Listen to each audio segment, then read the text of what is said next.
Assalamualaikum students and all the viewers. Welcome to Punjab Physics Academy. तो बच्चों last time हमने base और derived quantities को जो है वो डिस्कस किया था। तो आज का जो हमारा लेक्चर है वो है इंटरनेशनल सिस्टम ऑफ यूनिट्स पर। ठीक है जी, तो ये हमारा लेक्चर नंबर 3 है जो कि सिस्टम इंटरनेशनल यूनिट्स को हम जो है वो ब्रीफली डिस्कस करेंगे। सबसे पहले मैं आपको बता दूं कि हमारा जो आज का लेक्चर है, आज का जो हमारा टॉपिक है, ये शार्ट और एमसीक्यूज़ के लिहाज से बहुत इम्पोर्टेंट है, बट इसमें से लॉन्ग नहीं आता होता। तो हमारा ये जो चैप्टर नंबर 1 है तकरीबन इसमें से लॉन्ग नहीं आता, इसमें से एमसीक्यूज़ और शार्ट क्वेश्चन आते हैं। तो आप लोग इनको शार्ट और एमसीक्यूज़ के लिहाज से जो है वो करेंगे। तो बच्चों हम स्टार्ट करते हैं अपना लेक्चर। तो सबसे पहले हमारे पास सिस्टम इंटरनेशनल, तो इसकी ज़रूरत क्यों पड़ी? इंटरनेशनल सिस्टम की हमें यूनिट्स के सिस्टम इंटरनेशनल की ज़रूरत क्यों पड़ी? लास्ट टाइम मैंने आपको बताया था कि पहले के जो लोग थे, ठीक है, वो क्या करते थे कि फॉर एग्जांपल अगर उन्होंने लेंथ को मेजर करना होता था तो वो हैंड्स को, आर्म्स को या फुट्स को जो है वो क्या करते थे, यूज करते थे। यानी वो अपने हाथों, पाँव या फिर बाजुओं को यूज करके लेंथ को क्या करते थे, मेजर करते थे। बट लेंथ को मेजर करने का या मेजरमेंट्स का ये वाला जो रूल है वो बिल्कुल भी ठीक नहीं था, परफेक्ट नहीं था। इसमें परफेक्शन नहीं थी, इसमें कंट्राडिक्शन थी। वो कंट्राडिक्शन क्या थी? वो कंट्राडिक्शन ये थी कि हमें पता है हर इंसान के जो हाथों का, बाजुओं का या पाँव का जो साइज होता है वो एक जैसा नहीं होता। जब अगर साइज एक जैसा नहीं होता तो लेंथ में भी क्या आ रही थी, वेरिएशंस आ रही थी। तो साइंटिस्ट ने इन प्रॉब्लम्स को सॉल्व करने के लिए, ठीक है, एक वर्ल्ड वाइड कॉन्फ्रेंस रखी जो कि 1961 में जो है वो मुनक्किद की गई। ठीक है जी, तो 1961 में जो है ये कॉन्फ्रेंस हुई साइंटिस्ट की, जिसमें क्या हुआ कि उन्होंने 7 बेस यूनिट्स को जो है वो क्या किया, इंट्रोड्यूस किया। और उन 7 बेस यूनिट्स को सामने रख के बाकी यूनिट्स, बाकी क्वांटिटीज को जो है वो क्या किया गया, ड्राइव किया गया। ठीक है जी, यानी इन बेस यूनिट्स की बिना पर बाकी तमाम क्वांटिटीज, बाकी तमाम यूनिट्स को जो है वो डिराइव किया गया। ठीक है, तो बच्चों फिर इस मसले को जो है वो मतलब जब इस मसले को रिजॉल्व किया गया, ठीक है जी, सिस्टम इंटरनेशनल ये जो कॉन्फ्रेंस हुई थी उसके जरिए, इंटरनेशनल कॉन्फ्रेंस के जरिए, तो फिर क्या हुआ कि उसको बाकी कंट्रीज में, तमाम कंट्रीज में, पूरी वर्ल्ड की कंट्रीज में जो है वो लॉन्च किया गया। तो इस पूरे सिस्टम को हम सिस्टम इंटरनेशनल यूनिट्स का सिस्टम इंटरनेशनल यूनिट कहते हैं। ठीक है, या यूनिट्स का सिस्टम इंटरनेशनल कहते हैं। ठीक है, यानी वर्ल्ड वाइड एक ग्लोबली जो है वो यूनिट्स का या मेजरमेंट्स का जो प्रॉब्लम है रिजॉल्व हुआ है, इसी को हम इंटरनेशनल सिस्टम ऑफ यूनिट्स का क्या देते हैं, नाम देते हैं। तो बच्चों इसी को हम जो है वो इधर फर्दर देखते हैं। तो ये है हमारे पास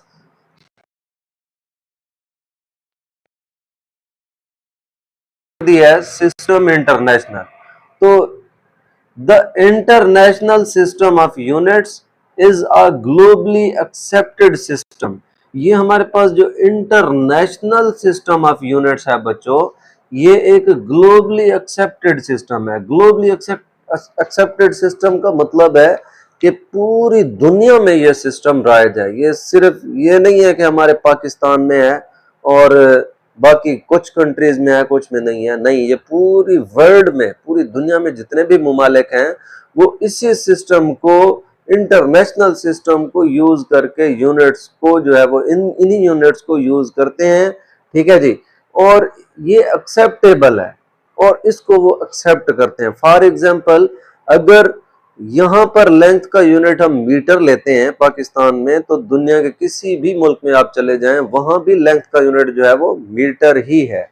ठीक है, तो बच्चों अब इसके बाद क्या है, फॉर मेजरिंग फिजिकल क्वांटिटीज, यानी फिजिकल क्वांटिटीज को मेजर करने के लिए ये जो इंटरनेशनल सिस्टम ऑफ यूनिट्स बनाया गया है ये ग्लोबल सिस्टम है। यानी ग्लोबल यानी पूरी दुनिया में जितने भी मुमालिक हैं वो सारे के सारे इसी सिस्टम के अंडर इन्हीं यूनिट्स को जो है वो क्या करते हैं, एक्सेप्ट करते हैं। तो बच्चों अब हम आगे देखते हैं, आगे क्या कहता है, इट वॉज रिकमेंडेड इन 1961। तो ये बहुत ही इंपॉर्टेंट है बच्चों, एमसीक्यूज के लिहाज से ये पूछ लेता है कि कौन से सन में, कि कब जो है वो ये कॉन्फ्रेंस हुई थी, किस सन में हुई थी, सिस्टम इंटरनेशनल या इंटरनेशनल सिस्टम ऑफ यूनिट्स की जो कॉन्फ्रेंस हुई थी वो कब हुई थी। तो कब हुई थी बच्चों, वो हुई थी 1961 में जो है वो ये कॉन्फ्रेंस जो है वो हुई थी by the International Committee of Weights and Measures. Weights और मेजर्स की, ठीक है, यानी मेजरमेंट की जो इंटरनेशनल कमेटी थी, ठीक है, वो 1961 में जो है वो ये क्या हुई थी, मुनक्किद हुई थी। ठीक है जी। तो अगर आ जाए कि what do you know about international System of units, तो आप ये लिख दें, बिल्कुल ये लिख दें। ठीक है जी। तो क्या लिखेंगे, the International System of Units is a globally accepted system for measuring physical quantities. It was recommended in 1961 by the International Committee of Weights and Measures. ठीक है जी। तो बच्चों ये तो हो गई इसकी डेफिनेशंस। अब इसके अलावा बेस यूनिट्स हमने पढ़े हैं, बेस यूनिट्स और derived units, sorry base quantities और डिराइव्ड क्वांटिटीज हमने पढ़ी हुई हैं। तो बेस क्वांटिटीज कल मैंने आपको बताया था, प्रीवियस लेक्चर्स में हम कर चुके हैं कि बेस क्वांटिटीज टोटल कितनी है, 7 है। बेस क्वांटिटीज टोटल कितनी है, 7 है। तो इन्हीं बेस क्वांटिटीज को आगे रख के बाकी तमाम क्वांटिटीज को डिराइव किया जाता है। तो प्रीवियस लेक्चर में हमने ये भी पढ़ा था कि base number of base quantities हैं 7 और नंबर ऑफ डिराइव्ड क्वांटिटीज हैं अनलिमिटेड, यानी इनको हम काउंट नहीं कर सकते। अभी इवन दैट अभी तक भी ये डिराइव्ड क्वांटिटीज जो है वो यानी डिराइव हो रही है, अभी तक भी मिल रही हैं हमें डिराइव्ड क्वांटिटीज। तो ये क्या है, this system is include 7 base units, कि इस सिस्टम में यानी इंटरनेशनल सिस्टम में टोटल कितने यूनिट्स हैं, 7 यूनिट्स हैं बच्चों, base units, and used world wide science, engineering and daily life. और इसको हम यानी पूरी दुनिया में हम साइंस में इसको यूज करते हैं, टेक्नोलॉजी में यूज करते हैं। ठीक है, पूरी दुनिया में इंजीनियर्स जितने भी हैं, ठीक है, वो सारे के सारे इन्हीं यूनिट्स को जो है वो क्या करते हैं, यूज करते हैं। अब बच्चों अब इसके बाद है कि इसकी इंपॉर्टेंस क्या है, इस सिस्टम की इंपॉर्टेंस क्या है। ठीक है जी। तो इसकी इंपॉर्टेंस में क्या है कि ये एक स्टैंडर्डाइज्ड जो है वो क्या है, सिस्टम है, ग्लोबली सिस्टम है। पूरी देखें इसकी इंपॉर्टेंस तो है कि पूरी वर्ल्ड जो है वो इसी सिस्टम के अंडर जो है वो वहाँ उनके जो साइंटिस्ट या इंजीनियर्स हैं वो वर्क करते हैं। ठीक है, तो यही इसकी इंपॉर्टेंस है। अब इसमें देखते हैं, मैंने इसको जो है वो पॉइंट्स की फॉर्म में लिख दिया है, तो आप भी इसके जो इंपॉर्टेंस हैं ऐसे इसको पॉइंट्स की फॉर्म में लिखेंगे। तो देखते हैं हमारा पहला पॉइंट क्या है, it helps scientist share and compare results across countries. ठीक है, यानी ये साइंटिस्ट को हेल्प आउट करता है कि वो जो अपने उनके रिजल्ट्स आते हैं, ठीक है जी, यानी कोई भी कुछ भी प्रोडक्ट बनती है उनके जो रिजल्ट्स आते हैं वो शेयर भी करते हैं और दूसरे साइंटिस्ट, दूसरे ममालिक के साइंटिस्ट के साथ वो अपना कंपेयर भी करते हैं इसको यूज करके। अब दूसरी इसकी इंपॉर्टेंस क्या है, all SI units are standardised. जितने भी सिस्टम इंटरनेशनल यूनिट्स होते हैं वो स्टैंडर्डाइज्ड होते हैं। ठीक है जी, यानी स्टैंडर्डाइज्ड होते हैं ये यूनिट्स, ऐसे नहीं है कि मतलब जैसे पहले यानी लोग करते थे कि फुट्स को यूज करते थे या अपने हैंड्स को यूज करते थे या आर्म्स को यूज करते थे। नहीं, इसका एक स्टैंडर्ड है, यानी अगर 1 मीटर लेंथ है तो वो चाहे आप पाकिस्तान में लें चाहे दुनिया के किसी भी मुल्क में लें, तो 1 मीटर लेंथ की जो एक्यूरेसी होगी वो सेम होगी। ठीक है, फॉर एग्जाम्पल अगर ये वाला एक मार्कर है, ठीक है, 1 मीटर, तो कहीं में कहीं और भी यूज हो, उस लेंथ जो है नहीं, यानी इस ये स्टैंडर्ड है। ठीक है, इसके बाद है standardised based on international agreements, यानी इंटरनेशनल एग्रीमेंट्स के मुताबिक। अब इसके बाद है makes communication in science and technology accurate. ये क्या करता है कि ये जो एसआई सिस्टम है ये क्या करता है, कम्युनिकेशन को साइंस में और टेक्नोलॉजी में एक्यूरेट करता है, यानी साइंस और टेक्नोलॉजी में जो कम्युनिकेशन है इससे उसकी एक्यूरेसी जो है वो क्या हो गई है, बढ़ गई है। किसकी वजह से बढ़ गई है, स्टैंडर्डाइज्ड करने की वजह से। इस सिस्टम स्टैंडर्डाइज करने की वजह से क्या बढ़ गया, एक्यूरेसी, इसकी एक्यूरेसी वो क्या हो गया, इंक्रीज हुई है। ठीक है जी, यूनिट्स की।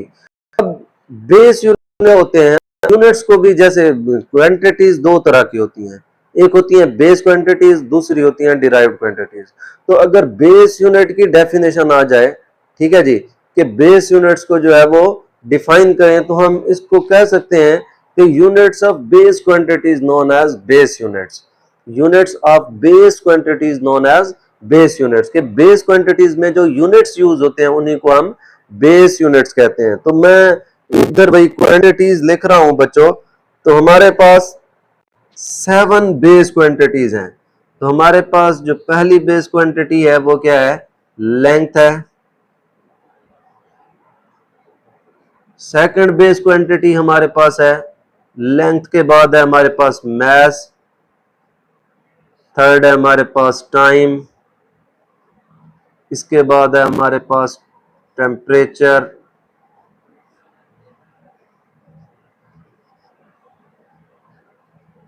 इसके बाद है हमारे पास इलेक्ट्रिक करंट।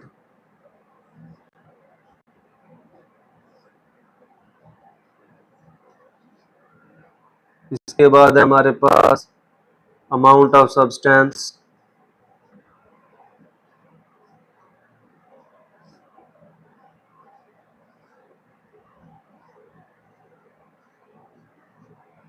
ठीक है जी, और लास्ट में है हमारे पास intensity of light. Intensity of light. ठीक है बच्चों, तो ये हमारे पास 7 जो है वो क्या है, बेस क्वांटिटीज हैं, और इनके जो यूनिट्स हैं वो कहलाते हैं बेस यूनिट्स। तो लेंथ का जो एसआई यूनिट है वो है मीटर, इसको हम एम से रिप्रेजेंट करते हैं। मैं जस्ट उसकी एब्रीवेशन लिख रहा हूं, ठीक है जी, कि लेंथ का एसआई यूनिट क्या है, मीटर, इसको हम एम से जो लेंथ का यूनिट है बच्चों मीटर। अब इसके बाद मैस का यूनिट है किलोग्राम, इसको हम एब्रीवेट करते हैं स्मॉल के और स्मॉल जी से। तो किलोग्राम है मैस का यूनिट, तो मैस का यूनिट हुआ किलोग्राम। ठीक है, इसके बाद हमारे पास है टाइम। तो टाइम यूनिट है बच्चों सेकंड, और इसको हम साल करते हैं डिनोट, सेकंड को हम स्मॉल से जो करते हैं डिनोट करते हैं। अब इसके बाद है हमारे पास टेम्परेचर। तो टेम्परेचर का जो ऐसा यूनिट है वो है केल्विन, और केल्विन को हम कैपिटल के से जो है वो क्या करते हैं, डिनोट करते हैं। टेम्परेचर का यूनिट है केल्विन, को हम कैपिटल के से जो क्या करते हैं, एब्रीविएट करते हैं। इसके बाद हमारे पास इलेक्ट्रिक करंट। इलेक्ट्रिक करंट का जो यूनिट है ये है एम्पेयर। तो एम्पेयर को हम कैपिटल ए से एब्रीविएट करते हैं। ठीक है जी, तो इसका जो यूनिट है वो है करंट का एम्पेयर। अब इसके बाद है amount of substance. Amount of substance का जो एसआई यूनिट है वो है मोल, इसको हम स्मॉल एम ओ एल से जो है वो रिप्रेजेंट करते हैं। ठीक है जी, अमाउंट ऑफ सब्सटेंस का यूनिट है मोल। ठीक है जी। अब लास्ट में हमारे पास intensity of light. Intensity of light का यूनिट है वो है कैंडेला, जिसको स्मॉल सी और स्मॉल डी से जो है नोट करते हैं। तो इसका जो यूनिट है वो है इंटेंसिटी ऑफ लाइट का जो यूनिट है वो है कैंडेला। तो बच्चों ये हमारे पास 7 बेस क्वांटिटीज हैं जो हमने लास्ट टाइम भी पढ़ी थी कि लेंथ हो गया, mass, time, temperature, electric current, amount of substance और इंटेंसिटी ऑफ लाइट। तो इनके जो यूनिट्स हैं इन्हीं को हम बेस यूनिट्स का जो है वो क्या देते हैं, नाम देते हैं। लेंथ का है मीटर, मास का किलोग्राम, टाइम का सेकंड, टेम्परेचर का केल्विन, इलेक्ट्रिक करंट का एम्पेयर, अमाउंट ऑफ सब्सटेंस का मोल और इंटेंसिटी ऑफ लाइट का कैंडेला। ठीक है बच्चों। अब इसके बाद है हमारे पास डिराइव्ड यूनिट्स। ये तो हो गए हमारे पास बेस यूनिट्स। अब डिराइव्ड यूनिट्स हैं वो डिराइव्ड क्वांटिटीज से जो है वो बनाए जाते हैं। ठीक है, वो यूनिट्स डिराइव्ड क्वांटिटीज से मिलके बनते हैं, उनको हम क्या कहते हैं, डिराइव्ड यूनिट्स का नाम देते हैं। अभी इन्हीं को जो है वो इसी को हमने किया है define, units of derived quantities such as area, speed, volume etcetera. यानी डिराइव्ड क्वांटिटीज के जो यूनिट्स हैं उन्हीं को हम डिराइव्ड यूनिट्स का जो है वो क्या देते हैं, नाम देते हैं। जैसे तो ये एरिया हो गया, स्पीड, वॉल्यूम। ठीक है, तो एरिया भी डिराइव क्वांटिटी है। ठीक है, जो लेंथ से मिलता है। ठीक है, इसके अलावा स्पीड का भी हमें पता है कि जब हम डिस्टेंस को टाइम पे डिवाइड करते हैं तो हमें ऑब्जेक्ट की स्पीड मिलती है, तो डिस्टेंस को हम लेंथ में लेते हैं। तो स्पीड में दो जो यूनिट्स हैं वो, दो जो क्वांटिटीज हैं वो इन्वॉल्व हो रही हैं। कौन कौन सी? एक लेंथ और दूसरी टाइम। ठीक है जी, लेंथ और टाइम ये दो बेस क्वांटिटीज हैं जो मिलती हैं तो क्या बनता है, स्पीड। हमें थर्ड क्वांटिटी जो कि डिराइव्ड क्वांटिटी है, तो उससे हमें थर्ड क्वांटिटी जिसको हम स्पीड का नाम देते हैं वो मिलती है। और स्पीड का यूनिट होगा डिराइव्ड होगा, तो हमारे पास जो है वो हमारे पास क्या है, स्पीड जो है। तो क्या है कि को जब हम 3 टाइम्स करते हैं तो वॉल्यूम मिलता है। इसमें जो वॉल्व हो है बेस क्वांटिटी वो सिर्फ और सिर्फ वॉल्यूम में कौन सा है, वो है लेंथ। ठीक है, तो अब हमारे पास क्या है, इसकी एक और भी जो है वो हमने डेफिनेशन है वो लिखी है। डिराइव्ड यूनिट्स की और भी डेफिनेशन है। ये दूसरी डेफिनेशन, इन दोनों में से जो भी आपको अच्छी लगे आप वो कर सकते हैं। दूसरी डेफिनेशन देखते हैं, the units that are expressed in terms of base units, कि वो यूनिट्स जिसको बेस यूनिट की टर्म्स में एक्सप्रेस किया जाता है, लिया जाता है, उनको हम किसका नाम देते हैं, डिराइव्ड यूनिट्स का क्या देते हैं, नाम देते हैं। तो the units that are expressed in terms of base units, वो यूनिट्स जो बेस यूनिट्स की फॉर्म में यानी बेस यूनिट से हमें मिलते हैं, एक्सप्रेस किया जाता है, उनको हम क्या कहते हैं, डिराइव्ड यूनिट्स का क्या देते हैं, नाम देते हैं। जैसे इधर एक एग्जांपल दी गई है एरिया की। अब एरिया जो है, ठीक है, एक डिराइव्ड क्वांटिटी है जिसका फार्मूला क्या है, area is equal to length into breadth. ठीक है जी, लेंथ को भी बच्चों अभी हमने पढ़ा है, लेंथ का ऐसा यूनिट होता है मीटर। ये है लेंथ, तो लेंथ का ऐसा यूनिट क्या है हमारे पास बच्चों, वो है मीटर। ठीक है जी, तो इधर हम लेंथ का अगर यूनिट यूज करें तो ये हमारे पास क्या है, मीटर। आगे भी हमारे पास ब्रेथ, ब्रेथ को भी हम लेंथ की फॉर्म में लेते हैं, तो इधर भी इसका भी यूनिट हमारे पास क्या होगा, मीटर। तो मीटर को मीटर से मल्टीप्लाई करेंगे तो बच्चों हमें मिलेगा मीटर स्क्वायर या स्क्वायर मीटर। ठीक है, तो एरिया एक डिराइव क्वांटिटी है जिसका ऐसा यूनिट क्या मिला है हमें, स्क्वायर मीटर। तो इस तरीके से और भी एग्जांपल्स हैं। आप वॉल्यूम ले लें तो वॉल्यूम का फार्मूला क्या बनेगा, length into breath into height. ठीक है, तो लेंथ को भी मीटर में, ब्रेथ को भी मीटर में, और हाइट को भी मीटर में, तो ये metre into metre into metre, तो ये हो जाएगा मीटर का क्यूब। ठीक है बच्चों, तो अब इसके बाद है हमारे पास प्रीफिक्सेस। तो ये है प्रीफिक्सेस।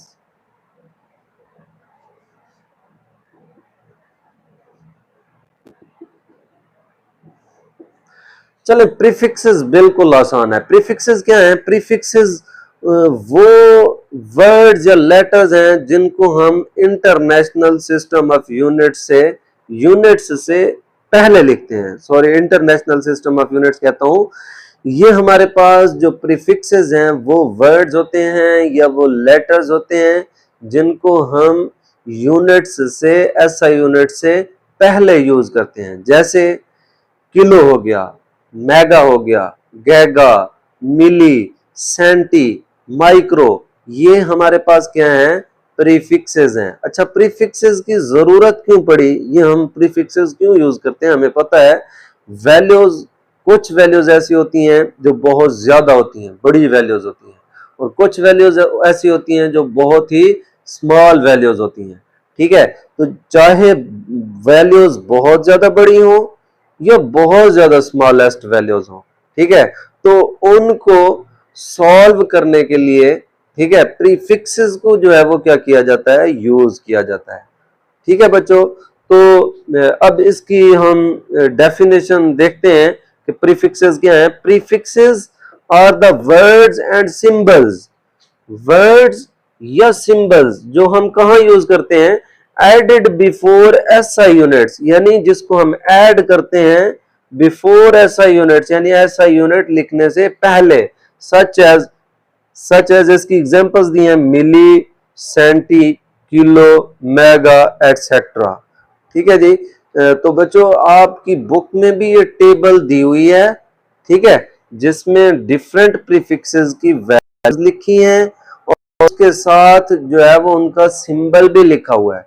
तो आपने बच्चों सिंबल के साथ ये सारी वैल्यूज भी वो क्या करनी है? ये आपने याद करनी है। ये एमसीक्यूज और शॉर्ट के लिए बहुत ज्यादा इंपॉर्टेंट है। ठीक है, तो बच्चों ये दोनों टेबल्स, एक टेबल आपकी बुक में गिवन है जो कि है बेस यूनिट्स की, तो बेस यूनिट्स की अपने टेबल, सारी की सारी बेस यूनिट्स की टेबल अपने याद करनी है। इसमें बेस यूनिट्स जो है वो आपको आने चाहिए, साथ में उनके सिंबल्स भी आने चाहिए। उनके सिंबल्स के साथ आपको उनके यूनिट्स और यूनिट्स के सिंबल्स भी आने चाहिए। इसी तरीके से प्रीफिक्सेस भी आपको सारे के सारे जो है वो आने चाहिए। तो इन्हीं प्रीफिक्सेस में से, ठीक है, जो शॉर्ट क्वेश्चन भी आते हैं, ठीक है, या एमसीक्यूज भी जो है वो इनमें से आते रहते हैं। अब ये जो हमारे पास प्रीफिक्सेस हैं, इनकी कुछ एग्जांपल्स जो है वो हम करते हैं। तो ये हमारे पास कोई वैल्यू ले लेते हैं जो कि बहुत ज्यादा बड़ी हो। फॉर एग्जांपल हमारे पास ये वैल्यू है,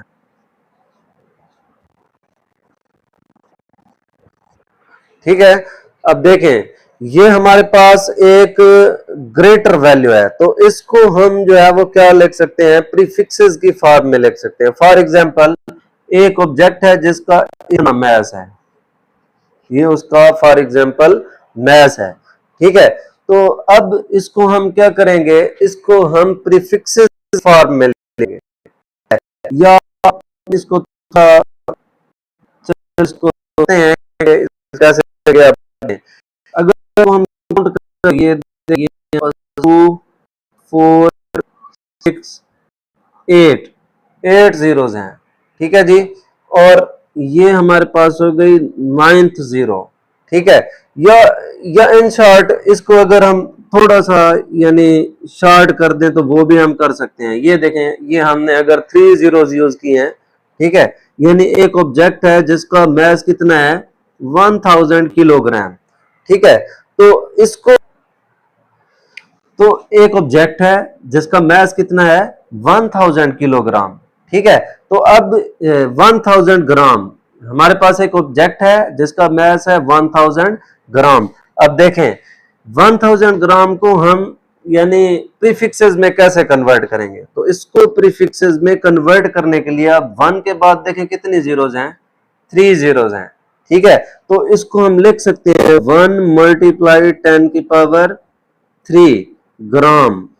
अब ये जो टेबल में आप जब देखेंगे तो ये 10 की पावर 3 जो है ये वैल्यू होती है किलो की, ये वैल्यू होती है किसकी, किलो की। तो अब देखें ग्राम से पहले हमने 10 की पावर 3 की जगह क्या पुट कर दिया, किलो, तो ये क्या बन जाएगा, किलोग्राम। तो 1000 ग्राम को जब हम कन्वर्ट करेंगे प्रीफिक्सेस में तो ये हमारे पास क्या बन जाएगा, 1 किलोग्राम। अब ये किलो क्या है, ये प्रीफिक्स है। ये हमारे पास ये जो किलो है, ये जो हमारे पास किलो है, ये किलो क्या है, ये प्रीफिक्स है, ठीक है। तो यही बच्चों देखें हमने पढ़ा है, ये वर्ड्स हैं या सिंबल्स हैं। देखें किलो का जो सिंबल है ये स्मॉल के से जो है वो हम इसको रिप्रेजेंट करते हैं, स्मॉल के से हम किलो को रिप्रेजेंट करते हैं। तो हमने इसके सिंबल को ऐड कर दिया है किससे पहले, यूनिट से पहले। तो ये इसका यूनिट है, यूनिट से पहले इस सिंबल को हमने क्या कर दिया है, राइट कर दिया है। तो ये हमारे पास प्रीफिक्सेस हैं, ठीक है। अब इसको थोड़ा, इसको अगर बढ़ा दें तो मेगा की वैल्यू होती है 10 की पावर 6। तो ये 3 जीरोज हैं, आगे आप मजीद 3 जीरोज लगा दें तो ये अब क्या बन जाएगा 1, इधर हम लिखेंगे 10 की पावर 6, इधर 3 की जगह हम 6 पुट कर देंगे, ये ग्राम वैसे का वैसा रहेगा। अब ये क्या हो जाएगा कि 10 के 100,000 सॉरी 10,100,000 जो है वो ग्राम जो है वो किसके इक्वल है, 1 इंटू 10 की पावर 6 ग्राम के इक्वल है। अब 10 की पावर 6 किसकी वैल्यू होती है, वो होती है मेगा की, और मेगा को हम कैपिटल एम से जो है वो क्या करते हैं, रिप्रेजेंट करते हैं। कैपिटल इधर हम क्या लगा देंगे, कैपिटल एम, ठीक है जी। तो ये हमारे पास किसकी वो हो जाएगी वैल्यू, मेगा की। तो इसी तरीके से और भी बेशुमार वैल्यूज हैं, जैसे सेंटी, मिली, माइक्रो, ठीक है जी। तो वो हम जब बच्चों न्यूमेरिकल्स करेंगे, ठीक है, इसी चैप्टर्स के जब एंड में हम एग्जांपल्स और न्यूमेरिकल्स करेंगे, ठीक है, तो तब हम इसको जो है वो फर्दरली जो है वो क्या करेंगे, एक्सप्लेन करेंगे। बस आपने यही याद रखना है कि जो हमारे पास प्रीफिक्सेस होते हैं, प्रीफिक्सेस क्या हैं, ये वो वर्ड्स हैं या लेटर्स हैं जो हम यूनिट से पहले जो है वो क्या करते हैं, यूज करते हैं। तो बच्चों ये था हमारा आज का लेक्चर। आज हमने डिटेल के साथ जो है वो इंटरनेशनल सिस्टम ऑफ यूनिट्स में बेस यूनिट्स को डिस्कस किया, डिराइव्ड यूनिट्स को डिस्कस किया, और प्रीफिक्सेस को जो है वो हमने क्या किया है, डिस्कस किया है। तो बच्चों ये जो हमारा लेक्चर है आज का, ये शॉर्ट और एमसीक्यूज के लिए बहुत ज्यादा इंपॉर्टेंट है। यहाँ से एमसीक्यूज भी आते हैं, शॉर्ट भी आते हैं, इवन दैट यहीं से जो है वो न्यूमेरिकल्स वगैरह भी जो है वो हम क्या करेंगे, सॉल्व करेंगे। तो नेक्स्ट लेक्चर तक के लिए बच्चों अल्लाह हाफिज।